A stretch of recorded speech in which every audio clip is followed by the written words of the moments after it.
This podcast contains strong language and adult themes from the outset. Finding the funny. Finding the funny. With Ruth and Ange. Finding the funny. Right. There is a lot to chat about at the top of this show, mate. There is a lot, isn't there? There's a lot to dissect and uncover. Yeah. Firstly, it didn't come home. I know. I mean, I think everyone's just feeling a little bit flat. I'm also just absolutely aghast at the way those three very young black players are now being treated. Do you know what, though? I think, we need to talk about that stuff. And yes, it is absolutely disgusting. But I think we should just be overtly praising and proud of the whole team. Like, of course. You know, this whole European Championship, is it European Championship? Is that what they call it? Tournament, yeah. European tournament. Like, the way it has lifted our nation and Europe, and given the last 18 months, 2 years that people have lived through, it's just been amazing to be a fan of, a supporter of, and to watch our men just be incredible throughout the whole thing. Yeah. Just to get to the final. All I kept thinking was, do you know what? Whatever the outcome, obviously, it would have been amazing if we'd won. I was really hoping that we'd win. But just to get to the final, I think is incredible. Also, I saw this thing that just said, just to put it into perspective, before you write your racist slurs, Saka is 19. What were you doing at 19, Steve? Yeah. Steve, what were you doing at 19, Steve? What are you doing at 45, Steve? Steve, yeah. Yeah. For fuck's sake. Also, I just think, for me, I'm like, all of those lads, every single person in that squad has done amazingly well. Italy are a great football team and are unbeaten in however many games they've been unbeaten. 34 games. There you go. The whole thing. But one thing I do just have to say here, because I feel so deeply passionate about it, is Marcus Rashford fought so that children didn't have empty bellies. Exactly. What he did on that football pitch with that ball last night is bollocks to me. He made sure children of this country had food, actually physically had food to eat when they wouldn't have. What? And these twats that are now giving, racist slurs would be the same dickheads that would have had their names tattooed on their bums last night if they'd have won. They'd have been the same dickheads that would have gone off and tattooed Rashford's name on their ass. And you just think, like, it is just abhorrent that we are still here you and I having this conversation about something that should have been dead and buried. The colour of your skin does not define how well you take a penalty, guys, just so you're aware. No. and also, like, let's just focus on, like you said about, Rashford and all the amazing stuff he has done off the football pitch, alongside numerous other players that go about doing things that maybe people don't ever know about. It's all things they do behind the scenes that they don't want to have. And I just think, let's focus on the amazing characters and people that they are, whether they're on a football pitch or off it, and just celebrate the whole damn amazingness of these young men, which is just incredible. Win the World Cup.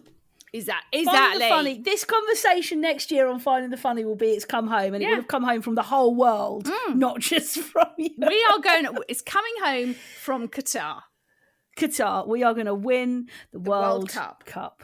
Anyway, it's very funny when you watch football with Ange, because she talks a lot about the fact that she's the crowd need to be the 12th man. And last night we were saying, so Gareth, look, I know you listen. I've had it on the record. Confirmed. You're a massive fan of Finding the Funny. So for the World Cup, take Ange out. She can be a 12th man. If you've ever seen her at Laurel Park, the mighty Laurel Park. Honestly, I am the 12th man. And last night I was the 12th man sitting in my house on my lounge. I was the 12th man, 12th woman.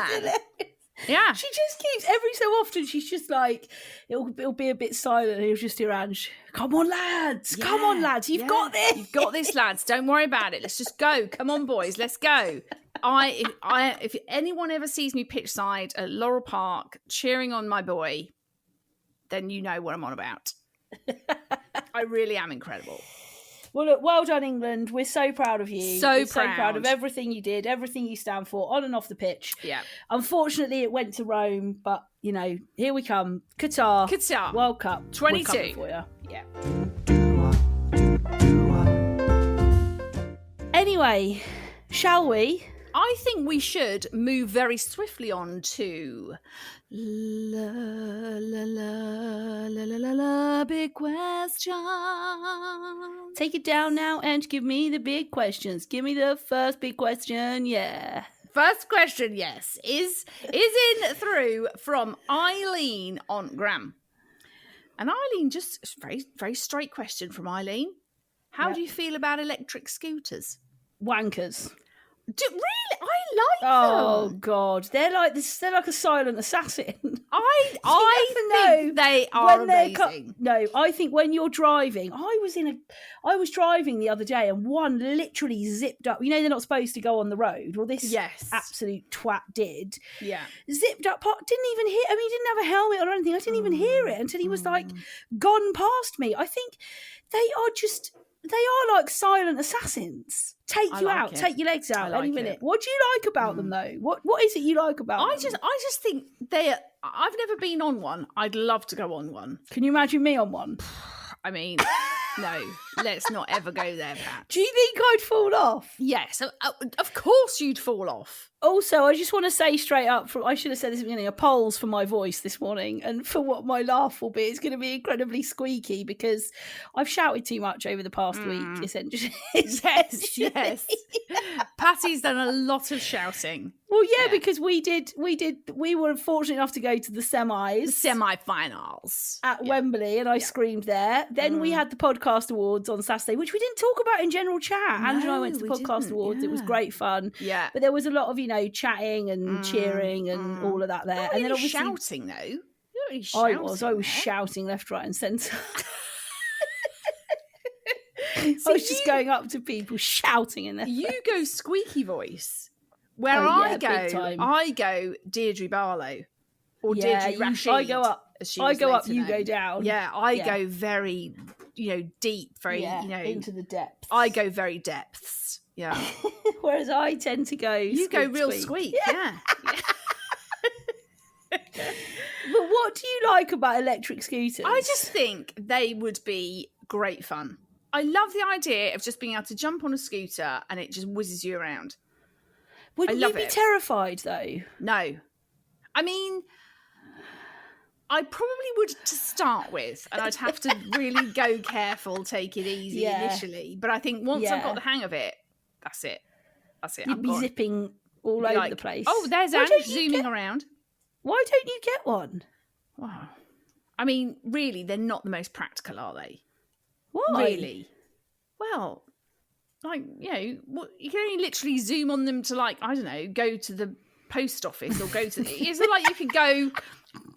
I've got to travel to Devon. I'm going to take my scooter. Oh, yeah, no. I mean, obviously, you'd need a car as well. But for the, round town, little village shop massive, that could be quite cool, I think. Do you think you can get ones with, baskets on? Like you can with bikes? Oh, what? So you can put your shopping in it? So you could do a little sort of... if you've got to pop to the old Waitrose. Or M&S. Yeah, Waitrose / M&S. You could just zip around, little basket on there. Well, I think for you, it could be a game changer. Do you? Because I think of the time that you would claw back. No sitting in traffic. If you just had to zip to the shops, you could literally get on it, zip, zip, zip, zip, zip, zip, zip. Yeah. Bob in, get your stuff, zip, zip, zip, and you'd literally be passing a load of wankers stuck in traffic, flicking them with the V's, going, see, get yourself a scooter. Look at me on my silent assassin. Yeah. I'd love to see you on one of those. Although I do think there's an element of laziness to them, isn't there? Why? Well, because you could walk. Oh, I mean, piss off. Yeah, well, you just don't like walking anywhere, Pat, so... Do you want to tell the story after Wembley? I did have a go at Ange and tell people she'd tell this story. And the night, oh God, we should tell it, shouldn't we? We should tell it because it is quite funny. Right. So, as you're aware, guys, we were very fortunate to go to the semi-final of England v... Who's that? Denmark? Croatia. Denmark. Yeah. So we were very fortunate to go. Obviously, when you go to Wembley and there's a massive bloody game on, your car, and also it's just to add, we also had a car. So, you know, we didn't have to worry about getting on trains and, you know, we were very fortunate. We had the whole shebang. So we get the car up there. Oh, God. And obviously, I can't believe I'm letting you tell this story. I mean, I wasn't going to go there, but you went there. I know you were.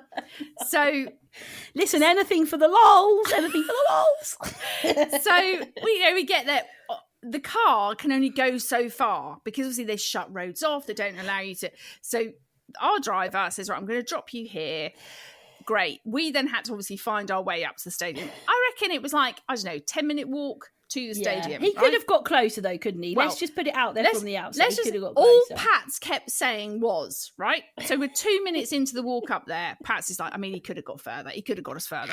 Why did he leave us there? We've got to walk a long way now. And I'm like, Pats is like 10 minutes, mate. Oh, right? God, I'm such a twat. So anyway, we get there. Then we have to walk what feels like pretty much the whole way around Wembley. Yeah, I mean, I didn't really mind that, but that was a massive walk, wasn't it? You kept saying, I reckon we're going the wrong way. We're going the wrong way. No, but I wasn't like, I just thought, are we going the wrong way round? I was fine with that. That bit was fine, but it was a massive walk. She was fine with that bit. I was fine with that bit. Anyway, no, so we get there, we watch the match, have a great bloody time. Obviously, it goes to extra time, so it's quite late by the time we're leaving. Then you've got the whole shebang of trying to find your driver and your car, right? So we start walking. We're with Mal and Marks, and we're concerned that they get their car, elderly. The elderlies. So we make sure they're good, and then I'm like, right, Pat's our guy's down this way. So we start walking. Bear in mind, Pat's is obviously tired. She's now carrying 3 bags. 2 of which are rucksacks, which is annoying. So she's literally Russell walking along with her 2 rucksacks. I'm double Russelled. If you don't know what we're talking about, go back and listen to another episode, an earlier episode where Ange calls me Russell from Up. Yeah, the little boy from Up. So Patsy's walking along. She's got her 2 rucksacks, another bag. She's sweating her ass off, right? And she's like, where is this car? Where is what? Ange, we've been walking for ages now. Where is this car? I'm like, it's down here. We've got to get to 3rd way, 2nd way, and then our cars are there. So she's coming on. Then we have like a bit of a, there's a bit of a downhill, bit of an uphill, bit of a. And she's like, I'm actually quite a fast walker, Pats. I mean, you're quite slow, aren't you?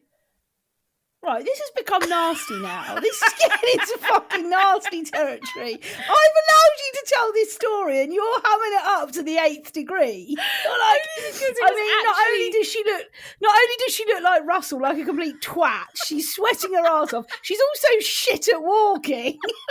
I'm like, let's pick on Rudy. Sure, let's pick on Patty. You don't need to go there, Ange. The funniest thing was, right, so we get to the road where the cars are, right? And I'm like, oh, they're just up here. She goes, well, he can just drive down here now. I'm gonna literally guilty. Guilty is charged, officer. Guilty. I would say no more than 1 minute just up the road is the cars. And she says, I'm calling my man, he can come down here and get me. Yeah. I'm like, it's just up there. She's like, no, I'm done now. And then her passing comment was, yeah. And don't tell everyone about the way I was walking. No, so what? No, so what happened was it on here. Okay, so as we were walking around the corner, Ange looks back and starts laughing at me. Actually, full on laughing at me, right? So she turns around and she sees me like basically struggling. And decides the way to respond to that, to a Patty that is already really hot, now in a bit of a mood, really tired, she decides to laugh at me, which instantly gets my back up. And all I think is, Ange will do anything for a funny story. She likes telling a funny story. I can see when we get together for the final, she'll be like, guys, you'll never guess what Pat's was like when we were walking back from that. I could hear her saying it. I could hear her like in a jovial, like poking at me, but in a kind way, saying to everyone, you should have seen Patty walking back from that bloody game. You should have seen Patty. I mean, she was really struggling. Like she's done on here. She's a slow walker. It was She was sweating her ass off. So we're waiting for our cars. My guy's there. I'm waiting for Ange's guy to come down. And I'm really pissed off at this point. So I'm like, she's fucking laughed at me. She's found this funny. She's going to tell everybody else who will also find it funny. So I said, don't tell anyone about my walk back from the stadium. don't you dare tell anyone. And Ange was like, I wouldn't, Pats, I wouldn't. I'm thinking, you fucking would. And actually, anyway, I haven't until now. And I've got over myself now. You and I can see how it could have been funny. Yeah. At the time, at like 10 to 12 at night, I was like, I'm done with this. Right off. I am done with this now. Yeah. Like, I actually don't mind a walk, but that was a lot of walking. That was a lot of walking. So I would have liked it in response to Eileen on the ground. I would have given anything for an electric scooter that day. Yeah, oh God, you would that would have been perfect. Yeah. If I'd have got out of the car and the geezer would have been like, "It's all right, we've got you covered. We've got electric scooters," and I'd scooted up to the stadium. Maybe they'll start doing that. Well, that's what they should do, I think. Yeah, but then where do you put your scooter? Well, we were in a box, so you just put it in the. In the box. We were in a box, weren't we? Yeah, but not everyone's going to have that luxury, are they, Pats? Scoot round Wembley, get to your box, scoot back down, scoot to your car. Absolutely bloody perfect. And that's what I mean by the laziness. Oh God, I walked right into that one, didn't I? Because one of the points I made to Pats was during her moany whinge, because there was a couple of points where she stopped because she had to move her bags around, switch her rucksack. Those fucking bags didn't help, to be honest. I felt like a pack horse. And I can't remember what I was going to say now. A couple of times you said, think about your steps. That's right, That's what you were going to say. I was like, Pat, just think about the steps you've got in today. So I do think, as much as I like the idea of the electric scooter, I am like, will it just become another kind of reason for people not to take a walk? Well, the bloody Podcards Awards, there was a walk up to them, wasn't there? There was, mate. Yeah, that was a chuffing walk. That was, yeah. Yeah, walk up that bloody hill. Yeah, yeah. So yeah. Anyway, I think they're like silent assassins, Eileen. Yeah. That's what I would say. Well, I like them. I think they're probably quite fun, but I do question the whole kind of, the health implications. Yes. Yeah. Yes. Yeah.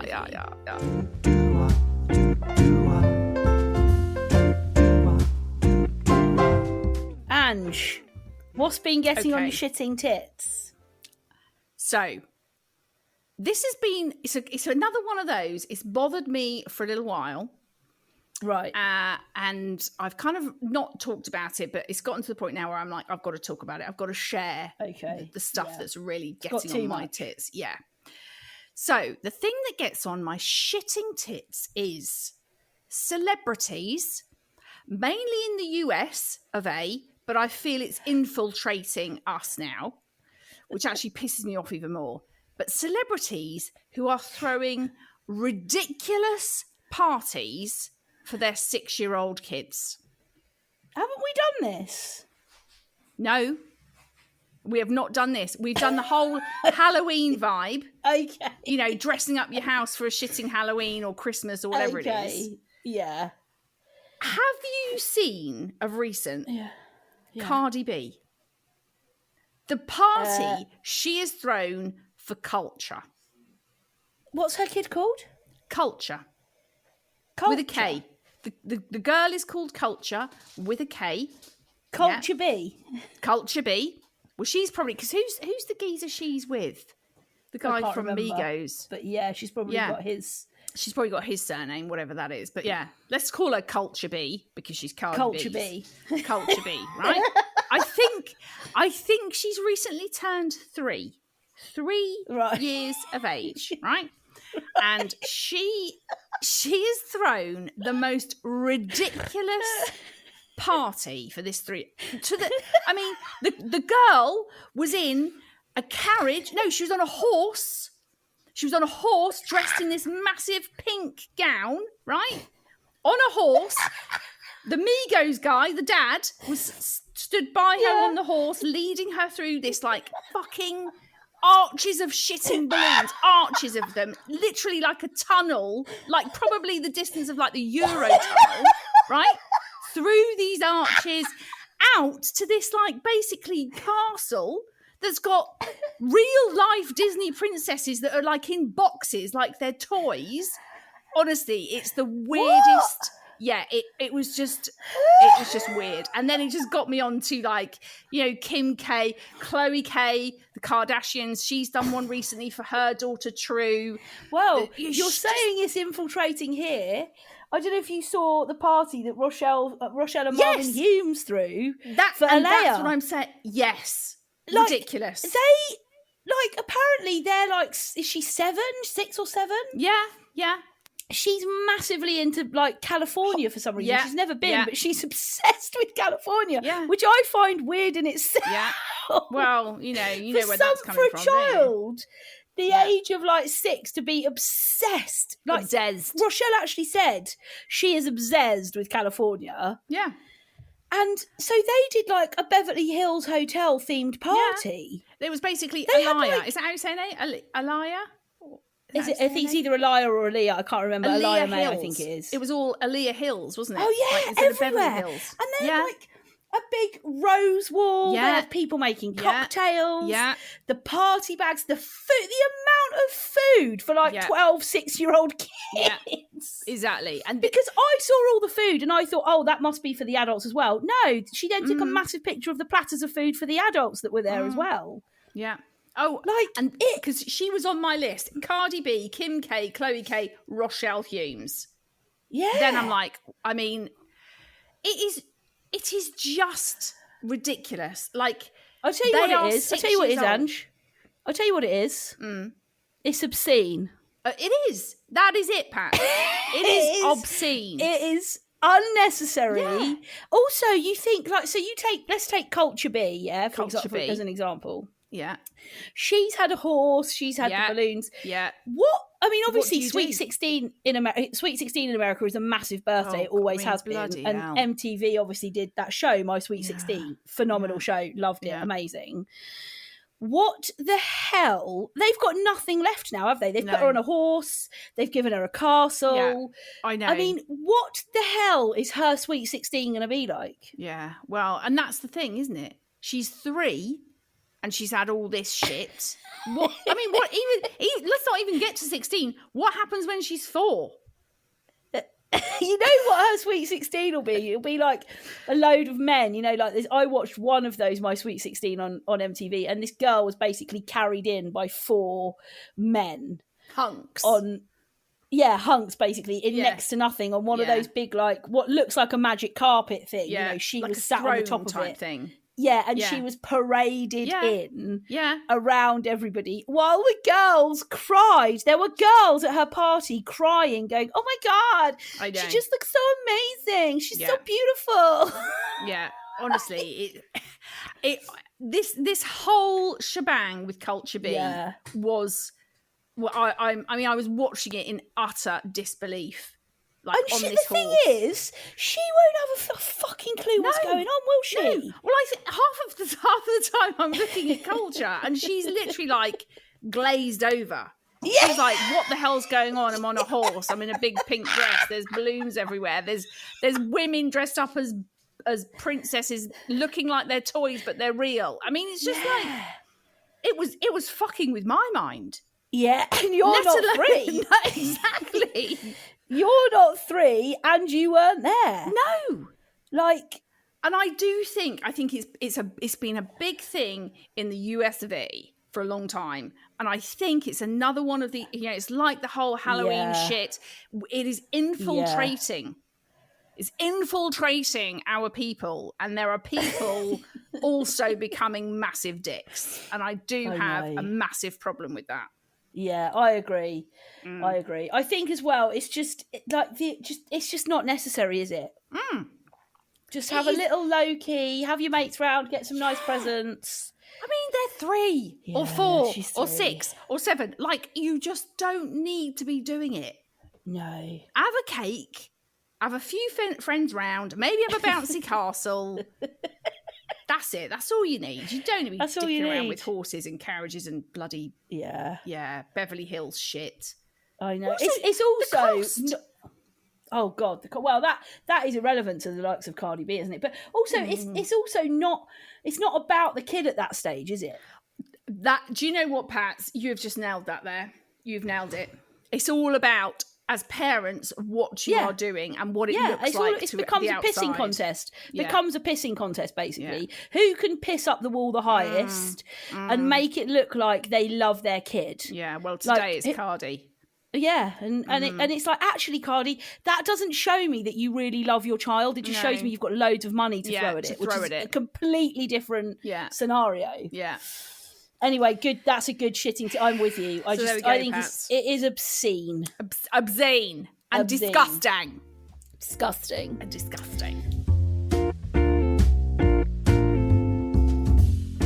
Anyway, should we do some dickish behaviour? Yes, mate. Let's do it. So we had a message from Kimberly on the gram, and she gave us a great dickish behaviour, I think. She said, people who block the aisle in the supermarket to have a chat. I mean, that it is dickish, but I am and have been. You will have been one of those fuckers. Yeah. I wouldn't. So I don't think I've ever done that. No, I haven't. Bollocks. I haven't. That is total bollocks. I am telling you now, out and out, 100%. I've never done that. I'm always like, let's move out the way. Into someone in a supermarket, and you know what I do? Chatting and not realised you were in the way. I get right you out do that of the way. just on your own. What? I talk to myself. No, but you get in the way. Oh, right. Oh, God, you're being a right bitch today. I nearly dropped the C-bomb. I actually genuinely nearly dropped the C-bomb. You're being a right bitch today. In the words of Pam, you're being a right mardy ass today, Michael. Mardy ass. I actually think, right, because I have done it. I know I've done it. And I've been irritated by other people doing it. So I get all that. Yeah. But I actually think the way around this is that supermarkets should have like a little chatting area. They do. It's called a cafe. No, I don't mean like in the cafe. I mean, so you're going round, I don't know, you're going round the tins. You're in the tins aisle, right? Your tins and jars, right? Tins! Where are you from? Doncaster? Tins, rent tins. You're your tins. All right. You bump into Sandra. You haven't seen Sandra in a while. Sandra. COVID shit. So you're like, well, because of the pandemic. Exactly. Because of the pandemic. Exactly. You haven't seen Sandra in a very long time. So wow, Sandra, hi. Yeah. How are you doing? It's been a long time. How's everything? Then you're like, okay, this could potentially go on for a good 10 minutes, this chat. Let's just pop to the little lay-by just up the road by the bread to have a little chat. And I think if supermarkets created areas... That's just took a gulp of swing a drink at the wrong point. Lay-by.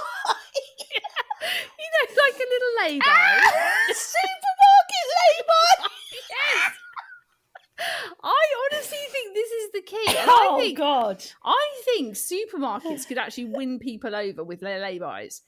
Really? Yeah. Because if I could go to a supermarket, if I knew my waitress Lois had a couple of lay-bys, I'd choose to go there over your Tesco. Right.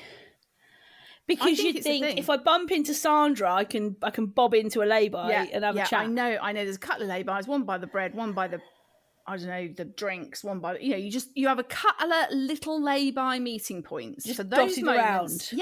Yeah, where you bump into Sandra, Jeff, Caroline, Tracy, whoever. Do you know the worst shot? Do you know the worst shot to do a bump into somebody? Because it just, you can't help but block everything, is your Lidl and your Aldi's. Oh, yeah, forget it. Because they're so small anyway. I mean, if you're just walking past somebody down one of those aisles, it's like, oh, sorry, mate, sorry, sorry, no, you're in the way, no, oh, sorry, no, if you step there, oh, God, sorry, oh, someone else has come down now, shit, there's three of us in one tiny space. There always seems, they are permanently putting shit out in Aldi and Lidl. Oh, God, all the time. There are crates of shit everywhere. Everywhere. Do they ever stop? Do you think it's like a 24/7 setup? There's someone there putting shit out. Yeah. Yeah, and the crates are so massive. It's like, that crate is nearly the size of half of this shop. that crate that you're trying to manoeuvre without catching the back of somebody's legs is almost the size of half of this shop. Yeah. That they are. I spoke to my friend Michelle on the phone this morning before this record, and she opened by saying to me, I've got to tell someone this. I'm pleased you rang. I'm exceptionally proud of myself. I have just done the best packing I've ever done in Lidl. Wow. Well I done. did not miss a beat. She said I actually got a sweat on doing it because I kept up with the woman doing the bibbing. That is and impressive. I was just she said there wasn't a single thing waiting. She just was like, I was just on it. Wow. And she said, I'm so proud of myself. Shell, you absolutely should be proud, mate. She's that is bossed a that. massive achievement today. Yeah, I especially think on a you should Monday. get some. I think you should get some kind of sticker or something Yeah. as you leave the store if you manage Yeah. to do that. Or like the whole checkout, like, you know, there's a big old bell and confetti goes off. Yeah, and yeah, oh like a yeah, big- yeah. a You big- could ring the bell. Yeah. You know, Michelle on aisle 4 has just completed the packing. Yeah. And then you could get a badge that says I conquered the checkout. Yeah, I conquered Lidl's and survived. But yeah, that is annoying. And I think the lay-by idea, Ange, is a good idea. Yeah. Little chat I think I'm lay-bys. onto something there. You know, I think obviously, you are. you know, if any of your high brand supermarkets are listening, If you're I'm more listening. than happy to help formulate a lay-by setup. And if you want to sponsor Finding the Funny in the process, we're open to that as well. Yes, absolutely. I mean, we do talk a lot about Waitrose. We do. Yeah, Waitrose. We do. You know, we do. could be your people. We could. Yeah. Okay, so we had a dickish behaviour in from Kat on Gram. And Kat says, people who think their kids are angels when actually they're dicks. Yeah. This one is phenomenal from Kat. Yeah. I have definitely come across this a lot. Oh God. Like, just admit it's okay, parents, to say this little person in front of me is 50% the best thing I've ever met and 50% complete wanker. Yeah, absolutely. That is a fine opinion to have of your child. Yeah, it really is. And actually very accurate. Very accurate. Yeah. 50% the most amazing human being that's walked this earth. 50% utter twat. Yes. Also, the thing that I find that gets on my tits when it comes to parents with kids, right? You're having a conversation. You may be at a party, you're at a small gathering, there's kids around. You're having a conversation, you're halfway through, and then they're like, yeah, that's right. Yeah, I know. No, Jacob, get down off there. Get down. Sorry, it's like this all the time. I'll come back to you in a second. Get down, Jacob. He's going to fall if I don't. Get down. So you just stand there. You're like, yeah, okay. And then you carry on, and they're like, oh, yeah, got that. Jessica. Sorry, I'm so sorry that I'm doing this again. Jessica, if you put that in your mouth, no, Jessica, and you're just stood there like, do you know what? Go and chill out with Jessica and Jacob because I'm gonna. This is now just annoying. It's just annoying. It really is. Yeah, you can't have a conversation. Either have a conversation. Yeah, either have a conversation with me or go and fucking deal with your kids. Don't Jake be one and fit in Jessica. both camps. Yeah. Jacob and Jessica, because it's not going to work. Yeah. Yeah. And also just think there are so many parents that do think that their kids don't do anything wrong. Oh, God. And it's like, do you know what? They do. They can be absolute pricks a lot of the time. And do you know why they Sandra. do? Because we're human beings, and every human being, doesn't matter how old you are, every human being is a prick. We're all walking around a lot of the time being dickheads. And the quicker we own that and we realise that even our children are also dickheads, the better society will be. Yeah. I mean, I have it quite often of a morning. I mean, not so much now because Joel's finished college now. But Joel, you know, he's obviously now classed as an adult. He's 18. He's absolutely not an adult. In fact, I think a lot of the time he's actually still 8. Yeah. And on the college days, right? Yeah. I would be hollering up from downstairs. So he would have to leave the house by around 8:30 to get to college for 9, right? Yeah. 8 o'clock, he's still in his pit. Bearing in mind, I've been hollering from probably about 7:45, literally shouting his name. Joel, get up. You've got to go. You've got to go. Joel. And the amount of times I'd holler, Joel!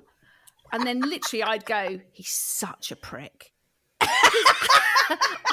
I had to vent my frustration. And then Nella would be around. She goes, did you just call him a prick, Mum? Yes, I did. Because he's being an absolute prick this morning. And he's driving around the bend. And he is acting like he's 8. not Yeah. 18. So I think... And don't worry, Ellen, you'll do something later and I'll mutter under my breath, you're such a prick. Exactly. She knows that. She knows that I'm going to say that about her. Yeah. So I just think... I know that about my own, and you need to know that about your own, and stop making out that they are these perfect little angels, because they are bloody not. They're not. Just like we're not. Yeah, exactly. I also think as well, it's like, it's okay.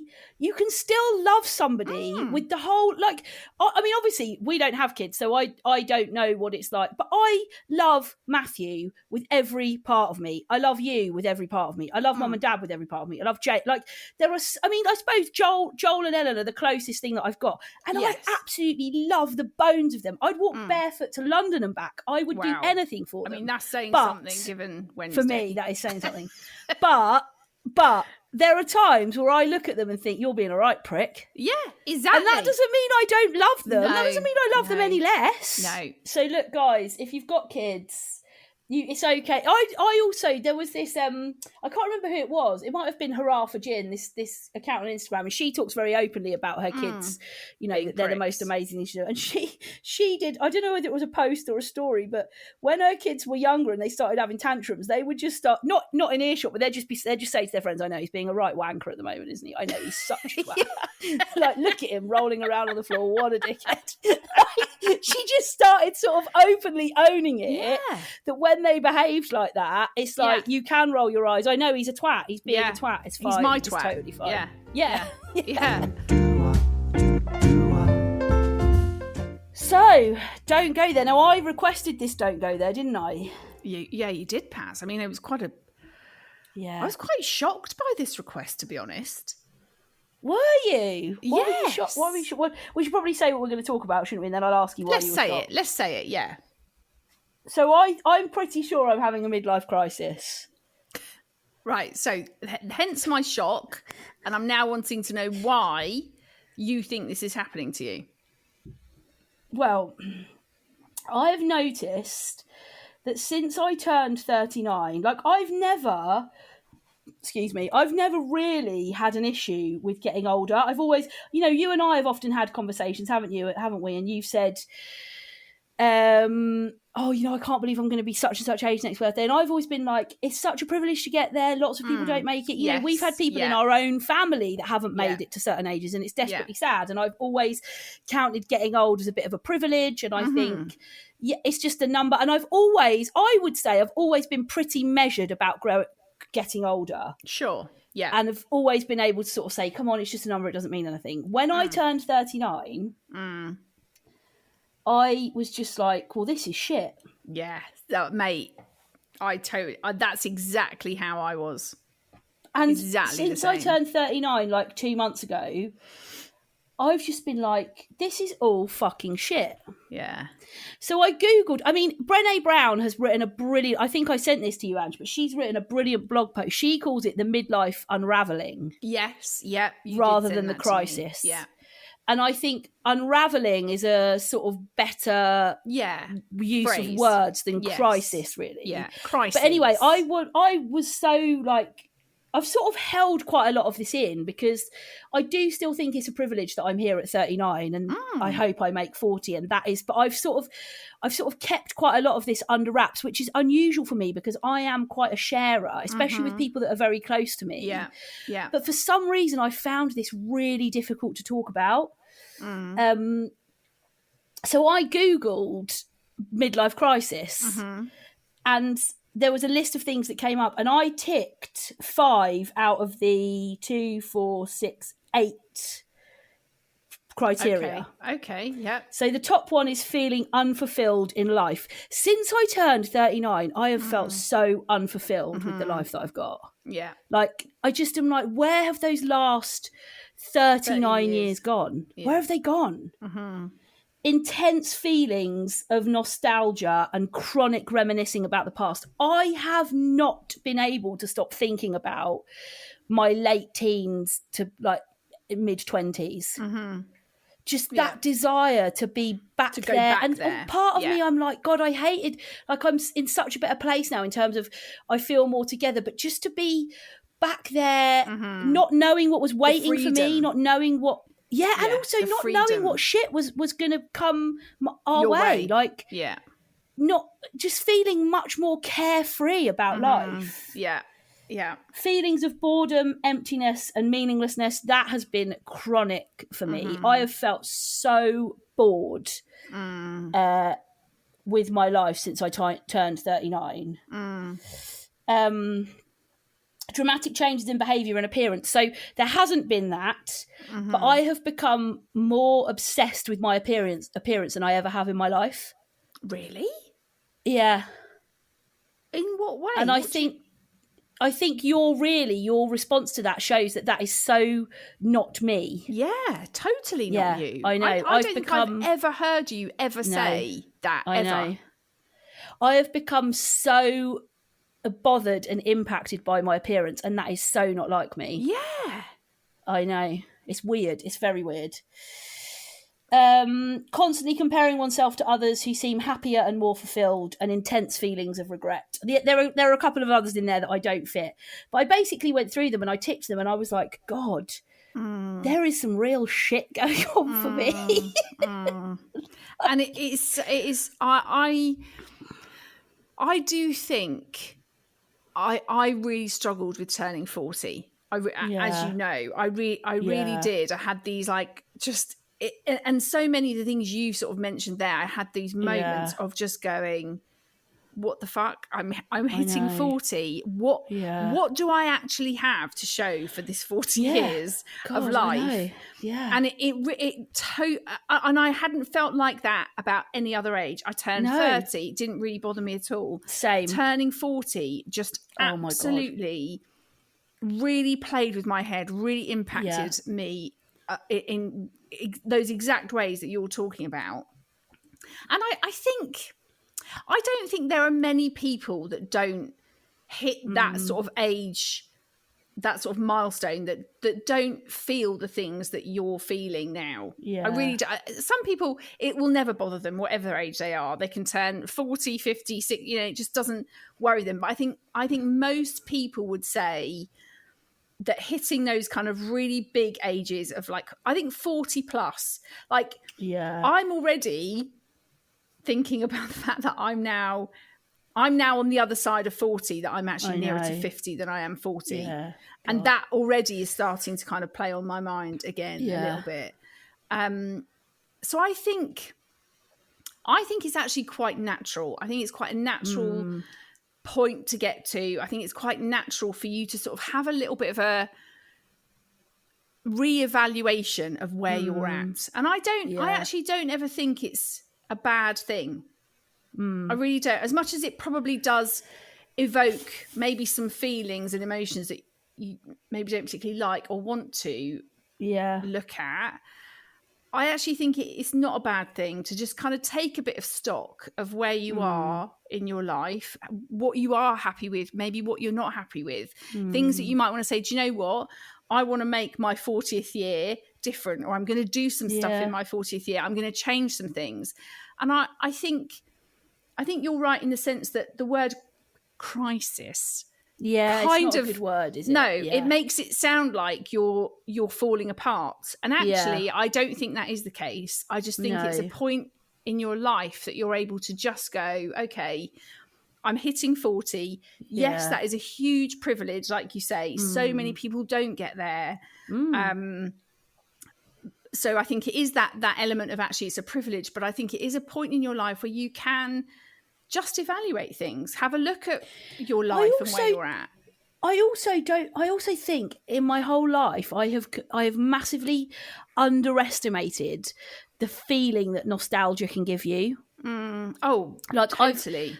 I've never appreciated how much you can be happy with you. And this isn't about me being unhappy with my life here and now. It's about the nostalgia of what it was before. Yeah. And I think part of that comes with the trauma that perhaps I've experienced. Ruth back in her mid-20s, or Ruth even turning 30, didn't know what the next 9 years were going to bring. Look like. Yeah. And was pretty carefree and had experienced some difficult things, but on the whole, and I think the sort of the nostalgic longing of what those years were has been so ever present since the 6th of May of this year when I turned 39. And I think the biggest thing for me that it's done is I never ever expected a birthday or a number that is on a sheet or a box that I tick with what age bracket are you in would have such a profound impact on me. And it genuinely is. Like, I do feel like I am having a bit of an unraveling, not a crisis. I'm definitely not in crisis, and I'm still functioning, and I'm still doing my day job, and I'm still having fun, and but there is this undercurrent of like, what are the next 40 years going to look like for you, Ruth? What are the next 10 years going to look like? What are the next 20 years? What do you really want? Like, what do you want your life to look like? How do you want it to go? What do you want to do? What do you want to make happen? What do you want to leave behind is like also another massive question. And as somebody who has always taken everything in her stride pretty much, especially when it comes to age, and I think the one that has really, really impacted me is the one that you said really to, which is the appearance thing. I've never had an issue with my appearance ever in my life. I can absolutely hand on my heart, even when I was bullied at school for being fat or whatever, I've never. But the last 2 months I have become so acutely aware of what I look like and whether I actually really like it, and that is a very odd new place for me to be. Definitely. And I don't really know how I feel about it. But I think what you've got to do, Pats, is allow that stuff to come to the surface. Allow it to like make you think. Allow it to make you question some things. And I don't think you should be frightened of that. Yes, it's something you've never really felt before. Yes, it's a new thought or process for you. But I don't think that, and I think you have got to say, okay, this is bothering me now. It never has in my last 39 years. Fine. But actually right now is, and I need to sort of have a think about that. And maybe there are some things I need to kind of change, or I want to change, or, and I think you should look at it in a positive way if you can. And I think you've just got to kind of embrace the point that you're finding yourself in, and know that I've definitely been there. I will probably be there again when I start nearing 50. I think most people will totally get where you are and how you're feeling, and just embrace all these things, all these changes and thoughts that you're having, and go with it, and know that actually and one thing I will say to you is that I think what you are feeling and experiencing now, I was exactly the same, and lots of other people will be. The actual turning 40 didn't bother me at all. No. It's so weird how you kind of, your brain and your mind takes over, because you're like, shit, I'm 39. Shit, this isn't right in my life, or I want to change it. When it actually came to the point of the 30th of November turning 40, it was a completely different space I was in. So I would just embrace it. Embrace whatever this unraveling is. And ride the wave. And let's just see where 40-year-old Patty is. Next see what May. happens. Yeah. Let's do it, geezer. Anyway, look, if you've got any feelings of like midlife unravelings, or you did have when you got to this age, obviously we'll keep you anonymous, but Ange and I would love to hear from you. There's loads of ways you can get in touch with us. I'm at Ruth Corden on Instagram. And I'm at Ange Corden on Instagram. You can also find us on Facebook. Just search Finding the Funny Podcast, or you can send us an email, hello@ruthcorden.com. And also, don't forget, if you love this podcast, it would mean the world to us if you could rate, review and follow or subscribe wherever you listen. It has a real impact on numbers and people who can find us and algorithms and stuff like that. So if you haven't gone and rated us or reviewed us or whatever, we would absolutely love it if you could. But this is our last episode this season, isn't it? The next 2 weeks are going to be best bits. Season 2 is in the bag. Woo. So we will, next week and the week after, are going to be those best bits that you want to rehear again, the stuff that's made you laugh. If you've got any bits that you you can think of, let us know. We'd love to know them. Any episodes in this last season 2 that you have loved, or bits of episodes that you've loved and found funny or resonated with you, if it's some of the sort of serious parts of it as well. We like to kind of put a lot in there. So any of those things of season 2, let us know, because we'd love to kind of get your thoughts and your input into those best bit episodes. So the next 2 weeks will be best bits. Go and listen to those. Make sure you